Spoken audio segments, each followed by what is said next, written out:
श्री राजकुमार रोत। धन्यवाद अध्यक्ष महोदय। आज रेल की डिमांड पे बोलने का अवसर प्रदान किया। मैं ज्यादा समय नहीं लूंगा।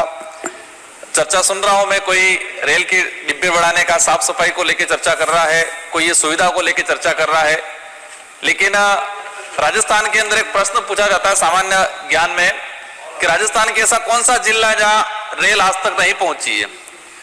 और मुझे दुख के साथ कहना पड़ रहा है कि संसदीय क्षेत्र बांसवाड़ा और हमारा बांसवाड़ा जिला आज तक वहां पर रेल नहीं पहुंची है। 2012 में वहां स्वीकृत उद्घाटन हुआ था, लेकिन आज तक काम इसका नहीं हुआ है। और जिस गति से आज काम हो रहा है उस हिसाब से मुझे लगता है 10 साल और लग जाएंगे।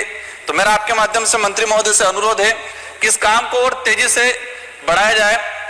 माननीय अध्यक्ष महोदय, डूंगरपुर जिले जो आज गुजरात और उदयपुर की जो रेल लाइन चल रही है, तो वहां से हमारी जो आती है जयपुर तक आती है।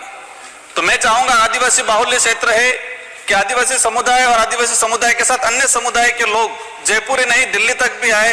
तो हम चाहते हैं कि अहमदाबाद डूंगरपुर वाया उदयपुर होता हुआ दिल्ली एक नई रेल लाइन शुरू की जाए।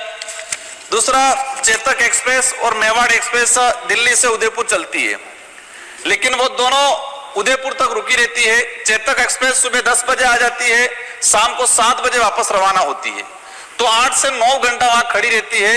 तो हम चाहेंगे कि उस चेतक एक्सप्रेस को डूंगरपुर तक बढ़ाया जाए, ताकि वो इसमें किसी प्रकार का कोई व्यय नहीं आएगा, किसी प्रकार का कोई नया नहीं है। तो हम चाहेंगे 10 घंटा, वो रेल लगभग 8 से 10 घंटा खड़ी रहती है, तो उस रेल को उदयपुर से डूंगरपुर तक किया जाए, ताकि वहां से आने वाले लोगों में सुविधा रहे।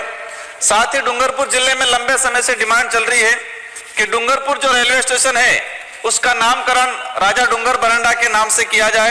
तो मैं चाहूंगा कि यहाँ तो अभी घोषणा में, बाद में ये राजा डूंगर बरंडा के नाम से किया जाए। पूर्व जो सांसद थे उन्होंने भी डिमांड रखी थी। माननीय अध्यक्ष महोदय, देश के अंदर हमने रेल का इतिहास पढ़ते हैं तो इतिहास में आता है कि अंग्रेजों ने यहाँ रेल निकाली, वहां रेल निकाली। अंग्रेजों ने रेल निकालने का मुख्य उद्देश्य ये था कि यहाँ से खनन, यहाँ से जो खनिज संपदा है उसको निकालना। तो भारत देश के इतिहास में ये मिलता है। तो वर्तमान में भी हमने देखा है, मैंने झारखंड छत्तीसगढ़ का जो उधर का इलाका देखा, तो उसमें भी पहला जो उद्देश्य रहा है कि वहां जो मिनरल्स निकल रहा है, खनन निकल रहा है। मैंने बस्तर कांकेर का इलाका देखा, वहां के लोगों की डिमांड है कि यहाँ पर खनिज के लिए रेल निकाली जा रही है। यहाँ सरगुजा वाला जो इलाका है जहाँ हसदेव अभ्यारण्य कोयला निकाला जा रहा है, लेकिन वहां सवारी रेलगाड़ी नहीं निकाली जा रही है। तो हम जो अंग्रेजी को नीति थी उसी नीति पे नहीं चले। हम जिस इलाके के अंदर माइनिंग को लेकर रेलगाड़ी निकाल रहे हैं, तो वहां सवारी को लेकर भी रेलगाड़ी को प्राथमिकता दी जाए। इन्हीं शब्दों के साथ आपको धन्यवाद। जोहार।